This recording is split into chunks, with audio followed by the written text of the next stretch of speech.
राजस्थान की सियासत में उबाल आने वाला है। एक बार फिर से किसान एकजुट होने वाले हैं। किसके खिलाफ? किसान नेता कहे जाने वाले हनुमान बेनीवाल के इलाके में उन्हीं के खिलाफ गांव के गांव इकट्ठा होने का दावा कर रहे हैं। आखिर 29 जनवरी को क्या होगा, कौन है इसके पीछे का मास्टरमाइंड, सब कुछ आपको बताएंगे विश्लेषण के जरिए इस वीडियो में, इसलिए बने रहेगा आखिर तक हमारे साथ। नमस्कार, मैं हूं चेतना शर्मा। आप देखना शुरू कर चुके हैं संवाद भारत का, भारत के लिए, और इस डिटेल में समझाने के लिए मेरे साथ मौजूद हैं हमारे editor in chief Varun Bhansali ji. Sir, आपका बहुत बहुत स्वागत है। मैं ये जानना चाहूंगी कि जिस तरीके से ये चेतावनी सामने आई है बीजेपी नेता रामपाल जाट के जरिए कि 29 जनवरी को एक बहुत बड़ा आंदोलन होने वाला है, किसान एक जगह इकट्ठा होने वाले हैं, गांव के गांव बंद हो जाएंगे, और ये सब कुछ होने वाला है हनुमान बेनीवाल के इलाके में, यानी कि नागौर में। आपको कौन से समीकरण यहाँ पर बिगड़ते हुए नजर आ रहे हैं? कौन है इन सब के पीछे का मास्टरमाइंड? हनुमान बेनीवाल अभी सिर्फ हारा है, उसे पूरा तोड़ दो और कहीं ना कहीं उसकी आने वाली सियासत को का भी पूरी तरह से उसको निस्तो नाबूद कर दो, ये मंशा के साथ वो किसान जो हनुमान बेनीवाल के सबसे प्रथम फॉलोअर्स हैं नागौर में, खिवसर में, उन्हें कैसे उनके अगेंस्ट किया जाए, इसको लेकर ये मुझे एक साजिशन एक तरीके का मूव लगता है, जिसे कहीं ना कहीं रामपाल जाट और रेवत राम डांगा बीजेपी के समर्थन से कर रहे हैं। अब आप ये सोचिए, आंदोलन के आगे ऐसी कंडीशन डालना कि एक स्वैच्छिक आंदोलन है, और ऐसी कंडीशन डालकर पीछे से रेवत राम डांगा और रामपाल जाट और भाजपा ज्यादा से ज्यादा किसानों को अगर आह्वान करती है कि वो इस आंदोलन का हिस्सा बने, यानी कि कहीं ना कहीं वो हनुमान बेनीवाल के खिलाफ खड़े हो जाएंगे, क्योंकि वहां पर हनुमान बेनीवाल जिस आंदोलन में है ही नहीं, और हनुमान बेनीवाल ने यहाँ के किसानों के लिए कुछ खास किया ही नहीं, ये मैसेज लेकर अगर वो साथ हो जाते हैं रामपाल जाट के, तो साफ और सीधी सी बात होगी कि अगुवाई हर आंदोलन की तो हनुमान बेनीवाल करते थे।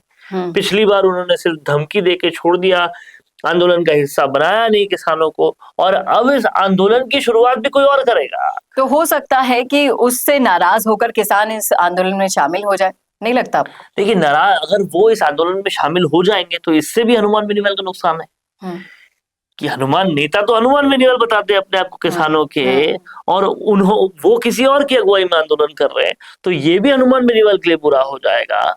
और अगर वो नहीं आते, क्योंकि बेनीवाल कोशिश करेंगे कि ये रामपाल जाट के आंदोलनों में ना जाए, तो कहीं ना कहीं एक जीत हो जाएगी हनुमान बेनीवाल की। तो अब देखिए, ये सियासत को एक अलग मोड़ देगा, क्योंकि एक तरफ हनुमान बेनीवाल अंदर से कहीं से नाराज है खिवसर से कि उन्होंने उनको जिताया नहीं जी। अब वो नाराजगी स्वरूप आजकल एक्टिव ही दिल्ली में रहते हैं, यहाँ देखते ही नहीं। ऐसे में अगर वो वहां एक्टिव रहे और यहाँ नहीं देखा, तो फिर बीजेपी की ये जो कदम है वो सही साबित हो जाएगा कि धीरे धीरे जमीन भी खत्म कर दो, जो किसान हैं उनको भी नेतृत्व किसी और का दे दो, और हनुमान बेनीवाल की जमीन खत्म कर दो। लेकिन अगर उनका वर्चस्व आज भी होगा तो कहीं ना कहीं अपने कार्यकर्ताओं से कहकर ज्यादा से ज्यादा किसानों को इस आंदोलन में पार्ट नहीं लेने की बात कहेंगे, क्योंकि कहीं ना कहीं हनुमान बेनीवाल के नेतृत्व के बिना अगर नागौर का किसान हिलता है तो हनुमान बेनीवाल की सियासत कमजोर होती है कि दुख दर्द किसानों का था और उनका हमेशा उनके साथ रहने वाला नेता आया नहीं उनके आगे, और किसी और के साथ वो जा रहे हैं, यह हनुमान बेनीवाल के लिए बेहद गलत हो जाएगा। अब देखने वाली बात ये होगी कि नागौर के अंदर ये जो सियासी ड्रामा चल रहा है, जिसमें हनुमान चल नहीं रहा है, इसकी प्लानिंग चल रही है, जिसमें हनुमान बेनीवाल को और कमजोर करने की कोशिश की जा रही है, वो कितनी सफल होने देते हैं हनुमान बेनीवाल, ये देखने वाली बात होगी। और अगर ऐसा हो जाता है तो आप देखिए, बाड़मेर पहले से हाथ से फिसल गया है, जोधपुर हाथ से फिसल गया है, वहां पर रविंद्र सिंह भाटी जैसे कंटेंडर्स आ गए हैं, और उसके ऊपर से अगर खुद की जमीन भी खिसकती जाए और तो बहुत दिक्कत वाली बात है। लेकिन अगर जिस तरीके से हम बेनीवाल को पिछले दिनों से ऑब्जर्व कर रहे हैं, बेनीवाल का पूरा फोकस पंचायती राज चुनावों पर लगा हुआ है, गांव-गांव में वो अपनी मजबूती बना रहे हैं। लेकिन बेनीवाल तो दिल्ली घूम रहे हैं फिलहाल। लेकिन फिर भी आपको नहीं लगता कि जो जमीन उन्होंने अपने लिए बनाई है, कितनी भी कठिनाइयां आ गई हो, उसमें हमेशा फतेह तो किया ही है, अपनी जीत का झंडा तो गाड़ा ही है। कहाँ फतेह किया? पिछली बार तो हार गए ना। कहाँ फतेह किया? पिछली बार हार गए। उससे पिछली बार जो जीत थी 2000 वोटों से जीत, उसको जीत हनुमान बेनीवाल के डेफिनेशन में तो नहीं कहा जा सकता। जहां पर वो खुद अपने कार्यकर्ताओं को डांट रहे हैं कि भाई जय जय के नारे तो लगा, ऐसे विचलित होते हनुमान बेनीवाल को कभी देखा है आपने पहले? तो उनके सियासत पर चोट तो बहुत बुरी हुई है, लेकिन अब देखने वाली बात ये होगी कि इस चोट को पूरी तरह से एक जख्म में बीजेपी बदल पाती है या फिर हनुमान बेनीवाल ऐसा होने नहीं देते।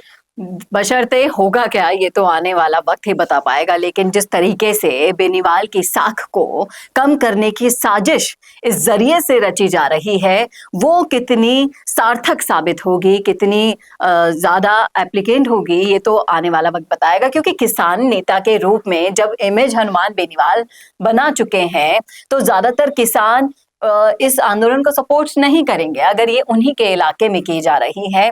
और अगर ऐसा हो जाता है, इसके पॉजिटिव रिस्पॉन्स देखने को मिलते हैं, तो यहाँ खतरे की घंटी हनुमान बेनीवाल के लिए बज जाएगी। और वो इसका सामना कैसे करेंगे, ये भी आने वाला वक्त बताएगा। लेकिन इस पूरे सिचुएशन पर आपकी क्या राय है, आपका क्या सोचना है? क्या आपने भी इस महा आंदोलन, महापंचायत के बारे में सुना है और जा रहे हैं, सपोर्ट कर रहे हैं, नहीं कर रहे हैं? सब कुछ बता दीजिएगा कमेंट बॉक्स में। कैसा लगा वीडियो बताना ना भूलेगा।